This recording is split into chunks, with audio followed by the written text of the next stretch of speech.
Welcome back to my YouTube channel. आज आपण बघणार सर्वाइकल इरोसेन्स म्हणजे गर्भाशयाला घाव. आता सर्वाइकल इरोसेन्स म्हणजे काय तर गर्भाशयाला घाव. जो गर्भाशयाला घाव होतो त्याला सर्वाइकल इरोसेन असे म्हणतात. व्याख्या बघू. व्याख्या: गर्भाशयाच्या सर्व्हिक्सच्या भागात खरचटल्या छोट्या जखमा असतात त्यालाच सर्वाइकल इंट्रुजन्स असे म्हणतात. आता सर्वाइकल इरोसेनचे डेफिनेशन काय म्हणते तर गर्भाशयाचा जो सर्व्हिक्सच्या खालच्या भागाला खरचटलेल्या किंवा छोट्या छोट्या जखमा असतात त्याला सर्वाइकल इंट्रुजन्स असे म्हणतात. नेक्स्ट आहे, गरोदरपणामुळे संपूर्ण गर्भाशयालाच भरपूर रक्तपुरवठा असल्यामुळे या छोट्या छोट्या जखमांमुळे रक्तस्राव होतो. आता गर्भाशयामध्ये भरपूर रक्तपुरवठा असल्यामुळे छोट्या छोट्या जखमांमुळे हा रक्तस्राव होतो. आता यासाठी वेळीची सल्ला घेऊन औषधोपचार केला जाते. आता अशा वेळी योग्य वेळी योग्य डॉक्टरांची सल्ला घेऊन औषधोपचार केला पाहिजे किंवा वेळेच्या आत. आता याची कारणे काय तर गर्भाशयाला घाव कशामुळे होतं तर हार्मोन्स जास्त प्रमाणात ठरले गेल्यास, हार्मोनची प्रमाणात जास्त असल्यास, लैंगिक आजाराचे संसर्ग असल्यास, हार्मोन्स आणि लैंगिक आजाराचे संसर्ग जास्त असल्यास, गर्भाशयाला जखमा असल्यास किंवा खरचटलेले आपल्या हाताने एखाद्या वेळेस काय होते आपल्या हाताचे नखाचे किंवा इन्फेक्शन होऊ शकते. आणि केमिकल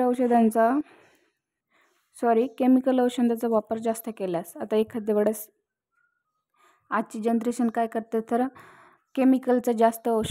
केमिकल औषधांचा जास्त उपयोग त्या ठिकाणी केले जातात. म्हणजे प्रायव्हेट पार्टवर केमिकल औषधांचा उपचार किंवा उपयोग केल्यास इरोसेन्स होतो. सर्वाइकल इरोसेन्स म्हणजे गर्भाशयाला घाव. ती जागा ही नाजूक असते त्याला, म्हणून लवकरात लवकर ती इन्फेक्शन त्याला होऊ शकते. त्याची अशी कारणे दिसतात. तर प्रकार काय तर कंजिटल. त्याचा पहिला प्रकार आहे कंजिटल, जन्मजात. आता कंजिटल म्हणजेच काय तर ज्या वेळेस बाळाचा जन्म होतो, आता ज्यावेळेस बाळाचा जन्म होतो त्यावेळेस सुद्धा हे होऊ शकते, गर्भाशयाला घाव होऊ शकतो. नेक्स्ट पॉईंट आहे ॲक्युरेट म्हणजेच अधिग्रहित. पहिला पॉईंट आहे कंजिटल, दुसरा पॉईंट आहे अधिग्रहित, जन्मजात. आता कंजिटलमध्ये बघू. यामध्ये शरीरातील तयार होणारे इंट्रोजन त्याची लेवल कमी होते. आता शरीरामधील जे काही इंट्रोजन असतात त्याची लेवल कमी होणे म्हणजेच कंजिटल हा प्रकार दिसून येतो.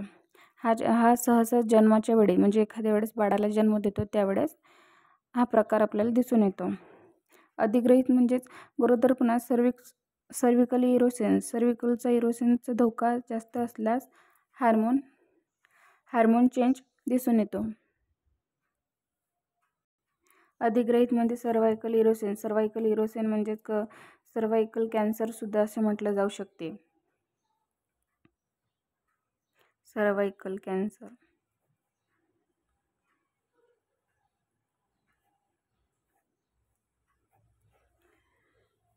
अधिग्रहित म्हणजे गरोदरपणात सर्वाइकल इरोसेनचा धोका जास्त असतो. म्हणजे हार्मोन चेंज असल्यामुळे सर्वाइकलचा जास्त धोका निर्माण होतो.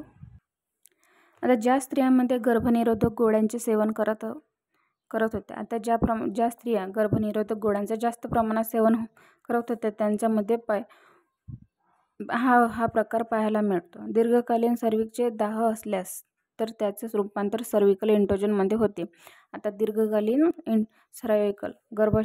सर्वाइकलला जर लंब स्वरूपाचा जर दाह किंवा जखम असेल त्यामध्ये इंट्रोजनचा प्रकार दिसून येतो. आता जनन मार्गाने जर सतत ब्लिडिंग होत असेल तर त्यामध्ये पण दिसून येतं. व्हाईट डिस्चार्ज जात असेल, एखाद्या वेळेस कंटिन्यू व्हाईट डिस्चार्ज जाते त्याच्यामुळे आपल्याला विकनेस येतो, चक्कर येतात, थकवा जाणवते. अशा प्रकारात सुद्धा दिसून येते. जननमार्गाला जर जखम किंवा नियमित खाज सुटत असेल, आता जननमार्गाला सतत जखम म्हणजे सतत खाज सुटत असेल किंवा थोडीफार खरचटलेली किंवा जखम असेल तर त्यामध्ये सुद्धा सर्वायकल इंट्रुजन दिसून येतं. आता याची लक्षणे, चिन्ह लक्षणे काय, तर चिन्ह लक्षणे म्हणजे तपासणी केल्यास सर्वायकल ॲव्हरेजला लाल भडक झालेला आढळतो. तपासणी केल्यास सर्वायकल एरिया हा लाल भडक झालेला आढळून येतो. खरचटलेल्यासारख्या खुणा असतात. मल्टिपल ऑर्गन स्पॉट पाहणारी जागा दिसून येते. मऊ आणि खरखडीत असल्यासारखे जाणवते. ती जागा मऊ आणि खरबडीत आपल्याला हाताला जाणवून येते. जननमार्गाला हात लावल्यास वेदना जाणवतात. आता जननमार्गाला हात लावण्यास किंवा इतर कुठल्याही प्रकारात त्याला वेदना जाणवतात. आता याचे निदान काय, तर हिस्ट्री कलेक्शन. सर्वात आधी म्हणजे हिस्ट्री कलेक्शन, शारीरिक तपासणी आणि पेल्विक एक्झामिनेशन. याच्यामध्ये वरील प्रमाणात आपल्याला चिन्ह लक्षणे जर आढळून आले तर सर्वात आधी आपल्याला history collection, doctor history collection करायला सांगतात. शारीरिक तपासणी, पेल्विक एक्झामिनेशन, अशा प्रकारे त्याचं निदान ठरवलं जाऊ शकते. नेक्स्ट पॉईंट आहे त्याच्यावर आपण ट्रीटमेंट काय घेऊ शकतो तो नेक्स्ट व्हिडिओमध्ये. तसेच ट्रीटमेंट आणि औषध उपचार हा पुढच्या व्हिडिओमध्ये. तसेच व्हिडिओ आवडल्यास लाईक करा, चॅनलला सबस्क्राईब करा. थँक्यू.